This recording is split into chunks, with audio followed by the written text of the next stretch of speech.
palavra do Senhor nos diz, conforme registrada no livro de Atos dos Apóstolos, capítulo 2, a partir do versículo 36, as palavras de Pedro no seu famoso sermão no dia de Pentecostes. Portanto, que todo o Israel fique certo disto: este Jesus a quem vocês crucificaram, Deus o fez Senhor e Cristo. Quando ouviram isso, ficaram aflitos em seu coração e perguntaram a Pedro e aos outros apóstolos: irmãos, que faremos? Pedro respondeu: arrependam-se e cada um de vocês seja batizado em nome de Jesus Cristo para perdão dos seus pecados, e receberão o dom do Espírito Santo.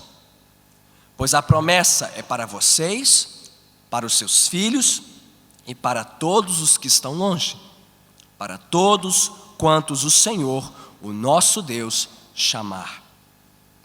Com muitas outras palavras os advertia e insistia com eles: salvem-se desta geração corrompida. Os que aceitaram a mensagem foram batizados, e naquele dia houve um acréscimo de cerca de 3.000 pessoas. Eles se dedicavam ao ensino dos apóstolos e à comunhão, ao partir do pão e às orações. Todos estavam cheios de temor, e muitas maravilhas e sinais eram feitos pelos apóstolos. Os que criam mantinham-se unidos e tinham tudo em comum. Vendendo suas propriedades e bens, distribuíam a cada um conforme a sua necessidade. Todos os dias continuavam a reunir-se no pátio do templo, partiam o pão em suas casas e juntos participavam das refeições, com alegria e sinceridade de coração, louvando a Deus e tendo a simpatia de todo o povo. E o Senhor lhes acrescentava diariamente os que iam sendo salvos. Louvado seja o Senhor pela sua palavra. Oremos mais uma vez. Senhor bendito, que prazer estarmos aqui novamente, reunidos em torno da tua santa palavra, para sentarmos aos teus pés e aprendermos mais de ti, não só para a nossa vida, para o nosso lar, mas para a vida desta igreja, desta parcela do teu corpo. Mais uma vez te pedimos, Senhor, instrui-nos como vivermos como tua família aqui na terra. Ajude-nos, Senhor, a caminharmos conforme os teus santos e gloriosos propósitos. Para tanto, Senhor, que o teu Santo Espírito possa conduzir as minhas palavras, para que elas sejam claras e fiéis à tua santa palavra.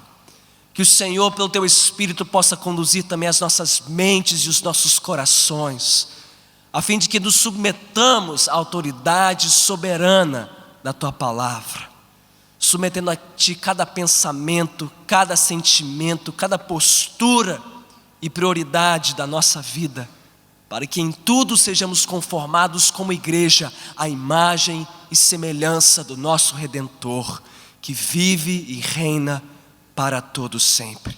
E que o povo de Deus diga amém. Amém. Podemos sentar.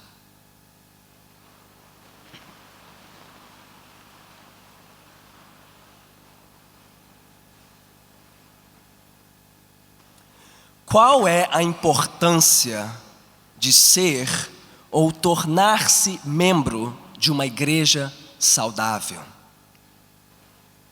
Temos que reconhecer que, de umas décadas para cá, o conceito de membresia na igreja tem sofrido um terrível declínio. Temos visto somente na última década no Brasil um aumento expressivo de pessoas que se identificam como desigrejadas. Quantos já ouviram falar deste termo? Ou conhecem alguém que se apresenta como um desigrejado? Pessoas feridas pela igreja, pessoas desiludidas, profundamente desapontadas com a liderança da igreja evangélica, com os rumos da igreja como um todo na nação. Pessoas que ainda professam um amor por Jesus, um interesse por uma vida espiritual, mas que querem distância de uma igreja local. Querem uma espiritualidade, mas não querem uma religião.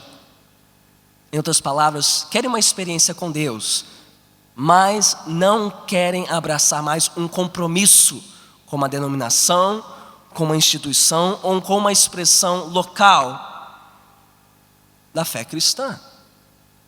Mesmo aquelas pessoas que não têm abandonado a igreja, que não se consideram desigrejadas, muitos, eu diria até um número ainda maior neste país, têm vivido a sua fé não como um desigrejado, mas como um carona da igreja.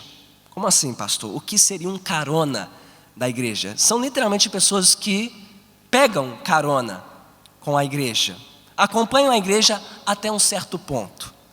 Estão interessadas em se envolver com seus programas, com as suas atividades, em colher certos benefícios de frequentar uma igreja, mas sem o compromisso de membresia com uma única igreja local.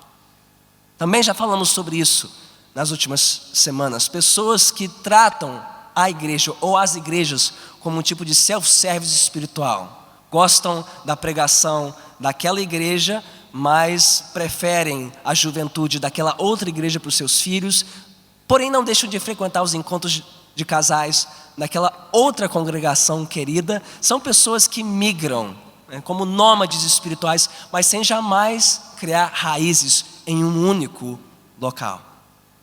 São pessoas que, embora, creio eu, bem intencionadas, acabam sendo levadas pelo espírito da época. E qual é o espírito da época? Bem, deixe-me ilustrá-lo da seguinte forma. Quantos aqui já estão cansados, como eu, de receber ligações tarde da noite na sua casa dizendo: você não gostaria de participar do novo programa de benefícios e de vantagens e aí você pode preencher ali em branco, desse cartão de crédito, daquela loja varejista. Quantos já estão cansados desses telefonemas, cansados da correspondência, lotando a sua caixa de correio, oferecendo mais um clube de fidelidade, mais um clube de vantagens? Eu não sei porque eles ainda chamam esses programas de clube de fidelidade. Pode chamar de clube de benefício ou de vantagem, mas fidelidade para mim é uma palavra muito preciosa para se aplicar a esses clubes. Por quê? O que nos atrai esses programas? Ou por que eles querem nos atrair esses programas? Eles querem a nossa fidelidade a custo de quê? Bem, enquanto o programa nos interessar, ou enquanto estivermos desembolsando para participar deste programa, nós somos fiéis àquele clube. Mas, se você não gostar daquele clube, você pode escolher aquele outro. Ou melhor, você pode ser membro de vários clubes de fidelidade. Só por curiosidade, quantos participam de mais de um clube de fidelidade ou mais de um programa de vantagem aqui? Milhas e pontos. Olha, minha carteira já está repleta de cartões. Eu nem sei mais de quantos clubes eu participo. Nem sei se eu vou precisar de tantas coisas assim. Por que eu menciono isso? Porque, imperceptivelmente, é assim que muitos crentes no Brasil têm tratado a igreja, como um mero clube de vantagens ou de benefícios. Participam de um determinado clube ou congregação enquanto esta igreja servir aos seus interesses. E por que se comprometer com uma única igreja se você pode participar de várias? A pergunta hoje não é se os crentes são membros da igreja, a pergunta é de quantas igrejas os crentes são membros no Brasil. Infelizmente, muitas igrejas têm se prestado este papel de servirem a clientela evangélica, exigindo cada vez menos e oferecendo cada vez mais oportunidades, benefícios, vantagens, a fim de tentar cativar o maior número de consumidores cristãos. Eu me pergunto, quanto disto realmente é saudável para a igreja? E quanto disto é saudável para os próprios crentes? quanto isso redunda em crescimento saudável para a igreja como um todo. Porque, contrariando as expectativas dos nossos tempos, as igrejas no Brasil que crescem de maneira mais saudável e sustentável são aquelas que mais exigem dos seus membros. Isso faz sentido quando comparamos a outras áreas da nossa vida. Por exemplo, você esperaria que um casamento crescesse em saúde e maturidade quanto menos marido e esposa investissem nesse casamento? Sim ou não?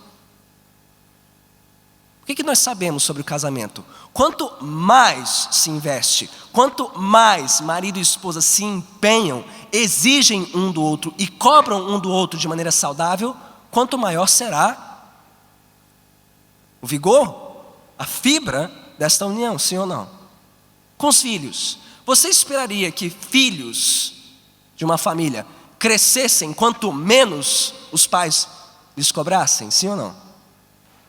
Não é o contrário. Quanto mais se investe e quanto mais se cobra, mais você pode esperar dos filhos, sim ou não? Por que a igreja seria diferente? Por que a igreja passou a pensar que quanto menos ela cobra, quanto menos ela exige e quanto menos as pessoas investem nela, mais ela crescerá? Ela pode inchar, ela pode atrair muitos curiosos e simpatizantes, mas ela não crescerá em saúde e em maturidade cristã. Assim, quanto maior for o nosso investimento na igreja, como membros desta igreja, e quanto maior for a cobrança da igreja sobre os seus membros, o que podemos esperar?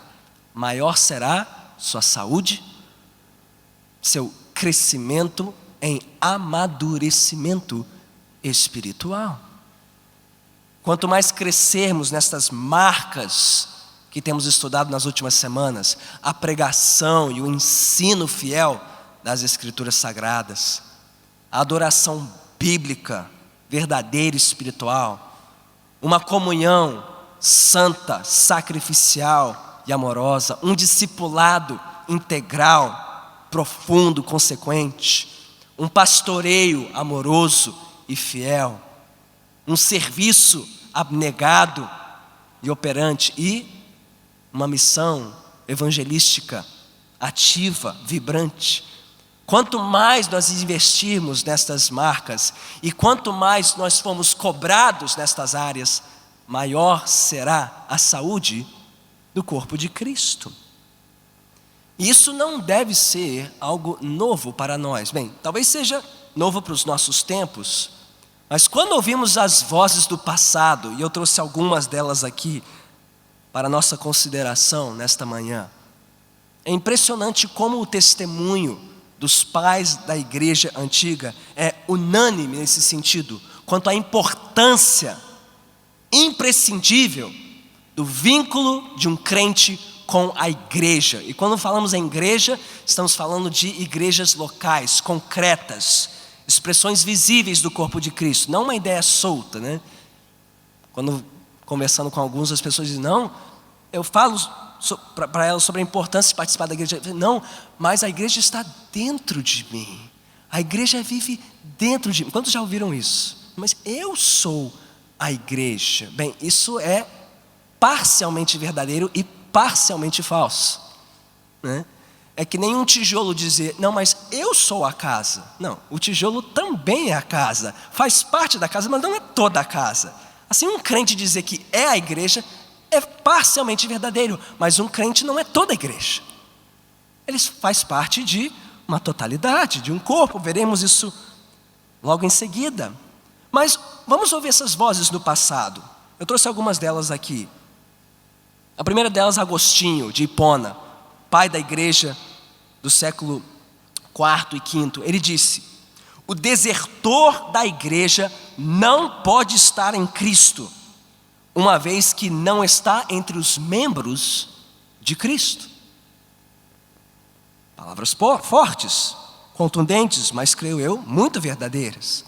Martinho Lutero, famoso pioneiro da reforma protestante no século XVI, disse mais. Lutero disse: fora da igreja cristã, ele quis dizer a igreja visível, concreta. Fora da igreja cristã não há salvação ou perdão de pecados, mas uma morte eterna e maldição. Embora possa existir uma magnificente aparência de santificação. E o seu contemporâneo João Calvino disse, como já o citamos antes: ninguém pode ter Deus como Pai sem ter a igreja como a sua mãe. De onde esses homens tiraram esses princípios? Quem os ensinou isso? Eu creio que tenha sido o próprio Senhor na sua santa palavra. Vamos trazer à mente algumas das imagens que as escrituras sagradas usam para ilustrar o que é a igreja. Se você tem alguma familiaridade com a Bíblia, talvez você reconheça várias, se não todas essas imagens. E nós não temos tempo aqui para examinar cada uma delas dentro do seu contexto bíblico, em cada passagem. Deixe-me apenas citá-las rapidamente. A igreja, diz o Novo Testamento, é o corpo de Cristo. Forte isso. Os crentes são membros de um corpo que pertence a Cristo. A Bíblia também diz que a igreja é a noiva de Cristo. Somos a menina dos olhos do Redentor, por quem Ele morreu e deu a sua vida. A palavra também diz que a igreja é a família de Deus na terra. E juntos somos concidadãos do reino de Deus. Diz mais que juntos somos templo do Espírito Santo, tendo Cristo como pedra angular e os crentes como pedras vivas, ajuntadas e assentadas sobre esta mesma pedra. Somos também, segundo a palavra, rebanho do bom pastor, ovelhas cuidadas, nutridas, protegidas e guiadas por Cristo bom pastor, e ramos da videira verdadeira. Agora pense comigo sobre o peso destas imagens e as suas repercussões para o assunto da igreja. Alguém pode ser membro de Cristo longe do corpo de Cristo? Faz sentido dizer que você pertence a Jesus enquanto vive longe do corpo de Cristo? Faz sentido dizer que nós amamos Jesus, o noivo, mas desprezamos a igreja, que é a sua noiva, por quem Ele morreu por amor a ela? Faz sentido dizer que temos Deus como nosso Pai e desprezarmos os demais filhos deste Pai aqui na terra, que são a igreja? Nós podemos ser cheios do Espírito Santo sem termos um compromisso com o templo do Espírito Santo, que é a igreja? Ou podemos estar alicerçados sobre a pedra angular, que é Cristo, longe das demais pedras vivas assentadas sobre o mesmo Cristo? Nós podemos pertencer ao rebanho de Jesus sem conhecer as outras ovelhas deste rebanho? Ou podemos ser ramo da videira sem estarmos unidos aos outros ramos desta videira? Como bem disse John Stott, famoso pregador, pastor, teólogo anglicano do século passado, ele resumiu tão bem tudo isso dizendo: se a igreja é central nos propósitos de Deus, como visto na história e no Evangelho, ela deve ser central também em nossa vida. Como podemos tratar de maneira tão leviana algo que Deus leva tão a sério? Como ousamos marginalizar o que Deus considera central? Em outras palavras, por que a igreja deve estar no centro da sua vida porque ela está no centro da vontade de Deus. Se a igreja está no centro dos planos de Deus, ela deve estar no centro dos planos da sua vida também. E é exatamente isso que encontramos em Atos capítulo 2. Depois desta longa volta, retornamos ao texto inicial desta mensagem. E por favor, mantenha sua Bíblia aberta em Atos 2, para considerarmos algumas coisas brevemente. Já estudamos este texto a fundo, falamos várias coisas a seu respeito. Deixe-me chamar a atenção para apenas mais 3 pontos neste texto, sobre a importância da igreja e da membresia na igreja. Ao lermos este texto, tendo lido este texto, encontramos 3 coisas aqui, 3 repercussões na vida dos crentes, quanto à importância da igreja em suas vidas. Primeiro, no final do sermão do apóstolo Pedro, quando ele lhes confrontou os judeus reunidos em Jerusalém no dia de Pentecostes, com o evangelho, Pedro os chamou para uma renúncia. Quando perguntado o que devemos fazer diante da mensagem de que Jesus Cristo é o Rei, Ele é Senhor, o que disse Pedro? Arrependam-se, sejam batizados, recebam o dom do Espírito. E ele disse mais no versículo 40, salvem-se desta geração corrompida. Meus irmãos, o evangelho começa com um chamado à renúncia deste mundo, seus valores, suas crenças, seus costumes, suas prioridades. Quando Deus chama um homem ou uma mulher pelo evangelho para se render a Cristo, Ele nos chama a renunciarmos este mundo, os nossos laços com este mundo. Todo compromisso conflitante com o evangelho deve ser renunciado por obediência ao Rei dos Reis e ao Senhor dos Senhores. É assim que começa o evangelho. Arrependam-se, mudem de direção. Vocês estavam caminhando em um caminho como reis e rainhas, como senhores e senhoras do seu destino. Não, há um outro rei, há um outro senhor que vem trazer uma outra vida.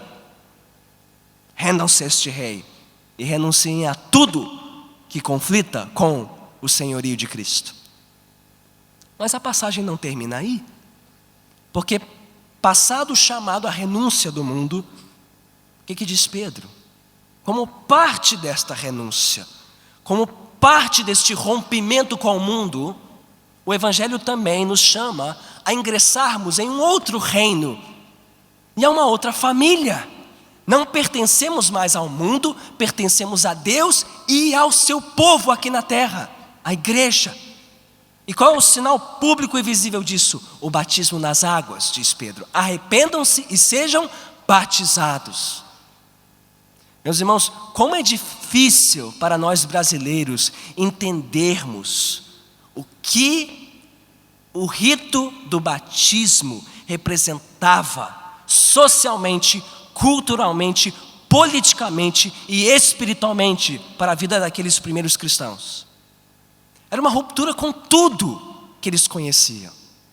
Era uma sinalização pública perante as autoridades judaicas e romanas de que aquelas pessoas agora tinham um novo rei, um novo senhor, porque pertenciam a um novo reino. Aquelas almas que foram batizadas passaram a ser vistas, acompanhadas, notadas e algumas delas em pouco tempo perseguidas. Isso é difícil para nós brasileiros entendermos porque a história do Brasil está entrelaçada com a conquista europeia por países culturalmente dominados pelo cristianismo católico romano. Não conseguimos dissociar uma coisa da outra. Então o batismo, historicamente no Brasil, é apenas uma iniciação cultural. É quase que uma primeira certidão, uma segunda certidão de nascimento para muitos brasileiros ao longo dos últimos 500 anos. Mas para aqueles cristãos que viveram há 2000 anos, não. Era um ato de rompimento, era um ato de renúncia do mundo e de ingresso no reino de Deus e na igreja do Senhor. Nós brasileiros não entendemos isso, mas os cristãos do Oriente Médio sim. E no continente africano também. E no Sudeste Asiático também. Porque quando os nossos irmãos são batizados lá, eles estão abrindo mão de herança, de família, de proteção do Estado. Estão sinalizando publicamente que pertencem a um novo rei e a um novo reino. E que nada mais importa mais nas suas vidas do que o Evangelho. O Evangelho é isso. Ele nos chama a renunciar ao mundo e a ingressarmos no reino para servirmos ao rei. E qual é a consequência natural disso? Nós vemos isso nos versículos 42 a 47 de Atos 2, do qual já falamos muito. Quando alguém renuncia ao mundo, ingressa no reino e na igreja, qual é a consequência? Bem, dita natural, mas na verdade sobrenatural na vida dos discípulos de Cristo, é que eles passam a assumir um compromisso pleno, integral e sacrificial junto ao corpo de Cristo. Porque eles pertencem a uma nova família. É esta família agora que define quem nós somos, quem eles foram e quem nós somos. Veja, essas 3.000 pessoas que foram batizadas não passaram apenas a frequentar reuniões no templo e na casa uns dos outros. Não, eles assumiram um compromisso de membresia. Eles se tornaram membros da igreja plenos, participando, colaborando com o seu dinheiro, suas casas, sua despensa, seus talentos, seu tempo, sua vida, seu testemunho, sua devoção, seu serviço.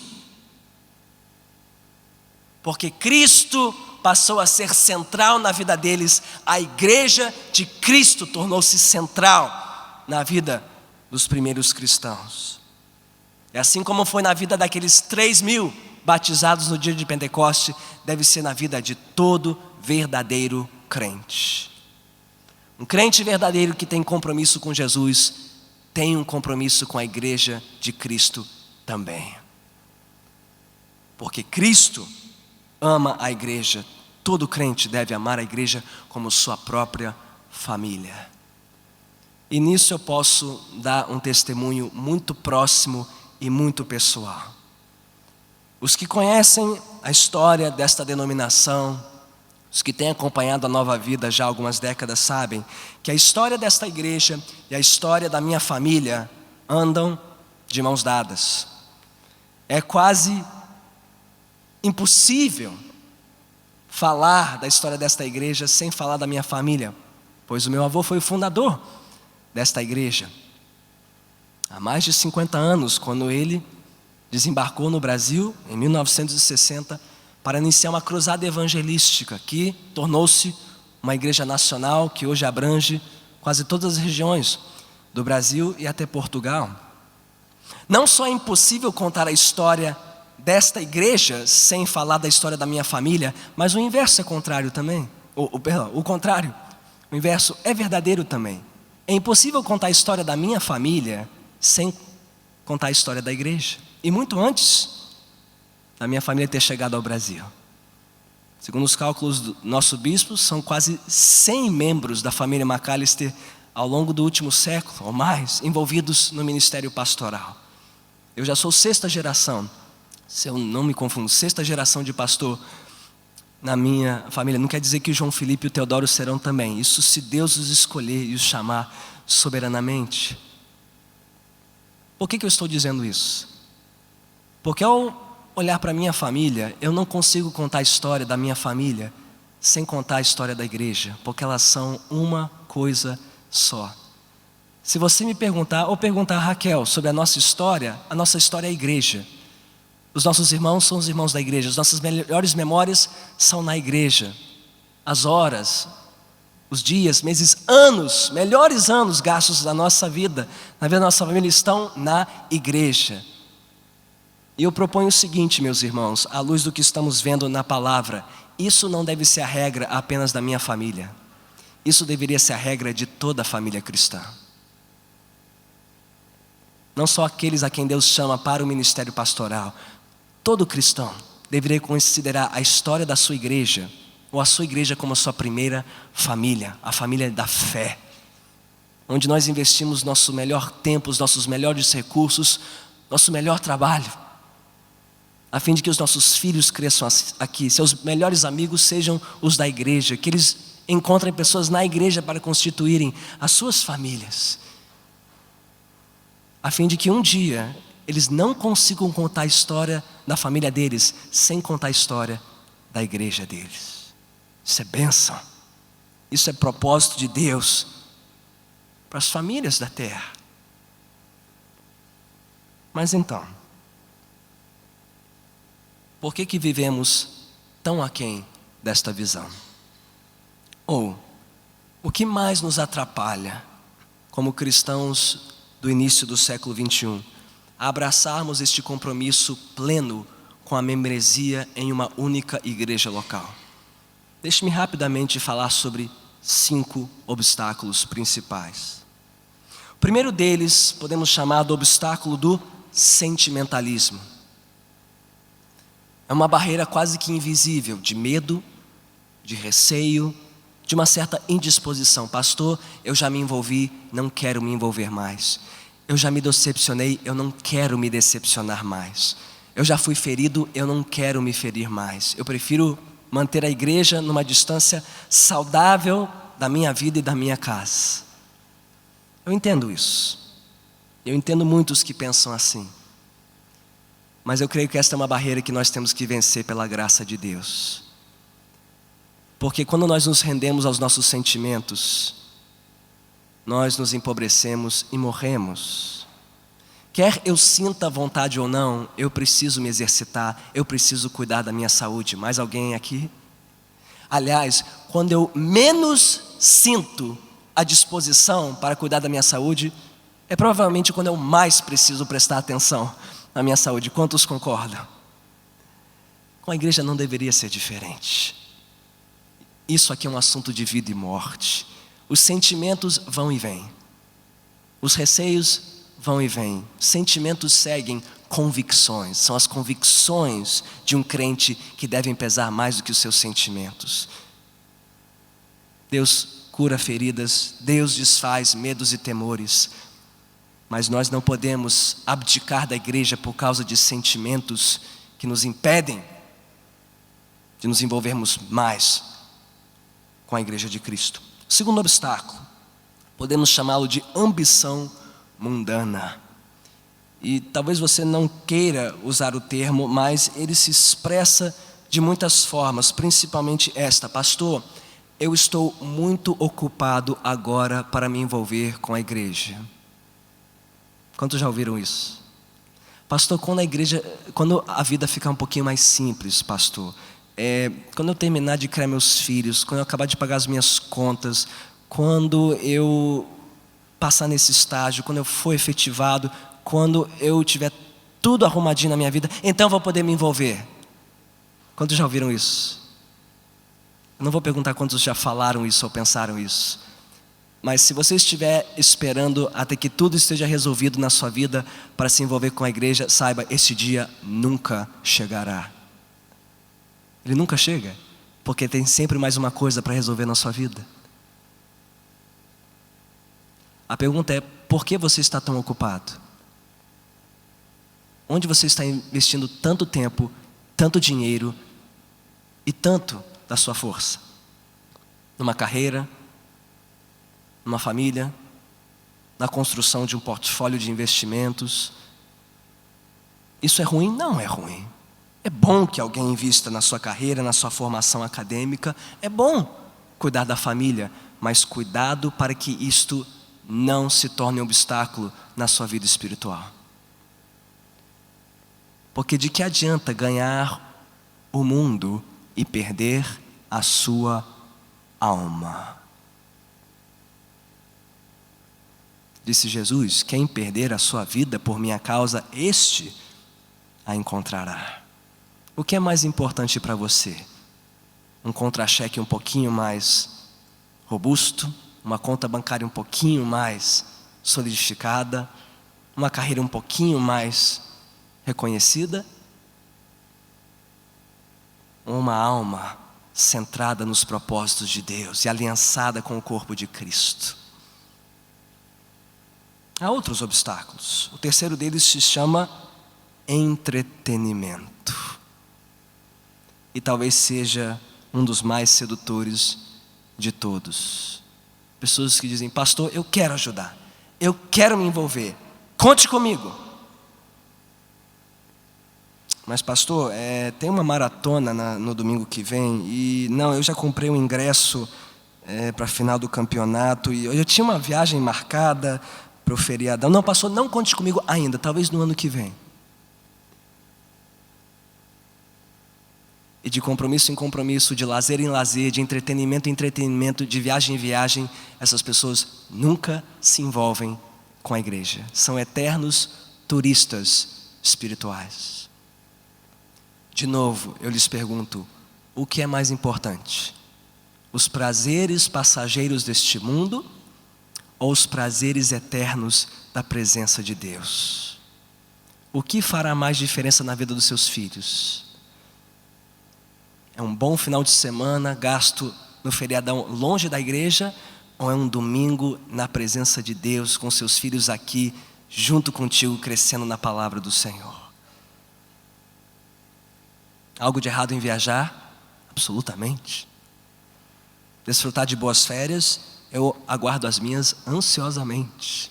Mas tudo no seu devido lugar e na sua devida proporção. Um penúltimo obstáculo se chama consumismo religioso. É a barreira da igreja light. Quem já ouviu falar da igreja light? Mesmo sabor, metade das calorias. É o mesmo prazer, é quase a mesma coisa, mas com metade da culpa. É o que muitos fazem com a igreja. Não, mas eu gosto de estar aqui, e eu quero participar. Mas pastor, essa coisa de servir, todo domingo, não é para mim, é para os outros. Não, conta comigo, mas não tanto, nem sempre. De novo, você gostaria de estar num casamento em que no altar marido e esposa dizem: eu prometo, a maioria das vezes, conte comigo, quase sempre. Você gostaria de estar num casamento assim? Eu não. Eu quero saber que eu posso contar com a Raquel sempre, e ela quer saber que ela pode contar comigo sempre, e na igreja não é diferente. Eu não quero um compromisso parcial no meu casamento, nem na minha família, muito menos na minha igreja. Porque Cristo nos chama a um compromisso pleno, integral, sacrificial. O que nos leva ao último obstáculo, e talvez seja o mais difícil de tratar, deixe-me apresentá-lo rapidamente. Porque é uma barreira que não parece uma barreira, mas acaba se tornando uma barreira. Se chama o obstáculo das igrejas alternativas. São pessoas que querem a igreja, mas num modelo um pouquinho alternativo. E como isso tem se multiplicado nos últimos anos? Não, pastor, mas eu faço igreja dentro da minha casa. Eu tenho meu culto. Eu dou com os meus filhos, mas a igreja é do meu jeito, na minha casa. Ou não, pastor, eu não quero a igreja tradicional, porque quem vai amar os surfistas? E quem vai amar os empresários? E quem vai levar o evangelho para aquela tribo, e aquele grupo, e aquele nicho? Ou muitos que concentram a principal parcela dos seus esforços não na igreja local, mas em agências que apoiam a igreja local, como ministérios para-eclesiásticos, importantíssimos, voltado para a tradução de línguas, de bíblias para línguas estrangeiras, ministério com atletas, ministério com toda sorte de grupos importantes, ministérios que auxiliam igrejas locais, mas que podem se tornar uma alternativa à igreja local. Nenhuma dessas coisas é ruim. Fazer igreja em casa? Amém? abraçar surfistas, empresários, pessoas da terceira idade, todos os diferentes cortes sociais, amém. Ter ministérios voltados para necessidades específicas na nossa cultura, amém. Mas cuidado para que isso não se torne um substituto para a igreja local. Porque onde é que nós aprendemos a fazer igreja em casa? É na igreja local. É lá que somos treinados para pastorear nossa família. E onde Deus quer juntar surfistas, e empresários, e jovens e anciãos? Uma igreja saudável, uma igreja que reúne todos os diferentes grupos sociais, de todos os diferentes cortes, e não só um grupo específico, não é igreja só para os radicais, só para os tradicionais. Não. Onde Deus quer juntar todos estes é na igreja local. É ali, como membros de um só corpo, onde cada um abençoa o outro com seus dons e talentos. Jovens abençoando anciãos com a sua vitalidade, anciãos abençoando jovens com a sua sabedoria, solteiros, desquitados, viúvos, casados, todo mundo se abençoando, cuidando um do outro, e não cada um cuidando só dos seus interesses. Então, dentre todos esses obstáculos, qual você diria é o principal que você precisa superar? Quais são os maiores obstáculos que te impedem de viver a visão bíblica da igreja local? O apego ao seu trabalho? O apego ao seu lazer? Talvez você tenha que se desfazer de algumas opções de lazer, gastar menos horas no trabalho, cortar um pouco as viagens, talvez cortar um pouquinho no contra-cheque, para poder ter tempo para aquilo que é principal na sua vida. Talvez seja o apego aos seus sentimentos e aos seus passatempos, ou uma vivência superficial ou alternativa da visão bíblica da igreja local. Seja qual for o obstáculo que você precisa vencer, Deus te dará graça e Deus te honrará. Deus honra aqueles que se comprometem primeiro com a sua igreja, com a igreja a qual pertence. Porque quanto maior for o seu compromisso com a sua igreja local, maior será a saúde sua e da sua casa e de todos ao seu redor. Como muitos ou quase todos devem saber, há pouco menos de 2 anos, nós estabelecemos um processo de membresia na catedral, composto das seguintes exigências. Todo candidato a membro desta igreja deve primeiro concluir um pequeno curso sobre as marcas de uma igreja saudável. Deve, segundo, se submeter a uma entrevista pastoral, para que os líderes saibam se esta pessoa reúne as condições e os compromissos necessários para fazer parte desta igreja. Para que, por fim, esta pessoa seja apresentada oficialmente à igreja como membro do corpo, mediante a adesão ao pacto de membresia. O que diz o pacto de membresia desta igreja? E com isso vamos fechar. Diz o seguinte: tendo, como cremos, sido trazidos pela graça de Deus ao arrependimento e fé no Senhor Jesus Cristo, para render nossa vida a Ele, tendo sido batizados sobre nossa profissão de fé, em nome do Pai, do Filho e do Espírito Santo, confiando na ajuda de sua graça, solene e alegremente, renovamos agora nosso pacto uns com os outros. Trabalharemos e oraremos pela unidade do Espírito no vínculo da paz. Caminharemos juntos em amor fraternal desde o momento em que nos tornamos membros de uma igreja cristã. Exercitaremos o cuidado em amor, velaremos uns pelos outros e fielmente nos admoestaremos com súplicas uns aos outros, conforme exija a ocasião. Não abandonaremos as reuniões de nossa congregação, nem negligenciaremos a oração por nós e pelos demais. Nos esforçaremos em educar tantos quanto possam estar sob o nosso cuidado, na disciplina e na admoestação do Senhor, e com um exemplo puro e amoroso, buscaremos a salvação da nossa família e amigos. Nos alegraremos com a felicidade dos outros e nos esforçaremos em levar as cargas e tristezas uns dos outros com ternura e compaixão. Buscaremos com a ajuda divina viver cuidadosamente no mundo, renunciando à impiedade e às paixões mundanas e lembrando que assim como fomos voluntariamente sepultados mediante o batismo e levantados de novo da morte para a vida, existe agora em nós uma obrigação especial que nos leva a uma vida nova e santa. Trabalharemos juntos para a continuidade de um ministério fiel de evangelização nesta igreja, bem como sustentaremos sua adoração, ordenanças, disciplina e doutrinas. Contribuiremos alegre e regularmente nos dízimos e nas ofertas para o sustento do ministério, para as despesas da igreja, para o socorro dos necessitados e a difusão do evangelho por todas as nações. Quando e se tivermos que deixar a membresia desta igreja, tão logo quanto possível, nos uniremos a outra igreja, onde possamos cumprir o espírito deste pacto e os princípios da palavra de Deus. Que a graça do Senhor Jesus Cristo, o amor de Deus e a comunhão do Espírito Santo sejam com todos nós. Amém. O que isso significa? Se alguém aqui ainda não for um discípulo de Jesus, nunca renunciou ao mundo, nunca se rendeu a Jesus como Rei e Senhor, tudo o que acabamos de ouvir se aplica à sua vida agora. Não é tudo o que você precisa saber, mas é um excelente ponto de partida. O que Cristo pede da sua vida hoje?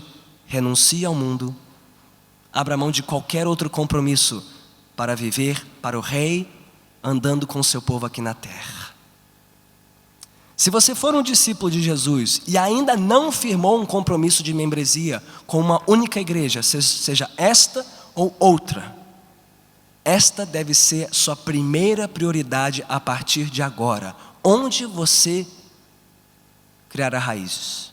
Com quem você se comprometerá para crescer na graça e no conhecimento de Cristo Jesus?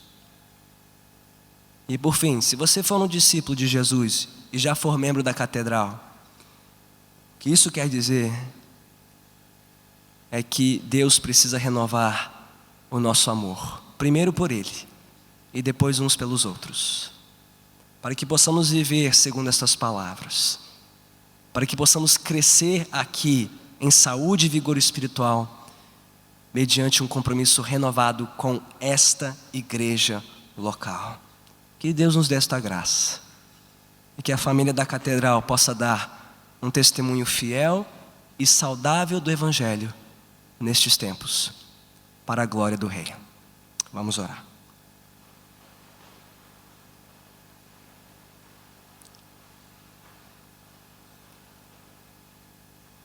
Senhor bendito, ajude-nos agora a aplicarmos tudo aquilo que ouvimos e aprendemos nesta manhã. E havendo obstáculos em nós, em nosso coração, não importa quantos forem e de que magnitude, pela Tua graça, Senhor, ajude-nos a renunciar tudo por amor a Ti e a Tua igreja aqui na terra.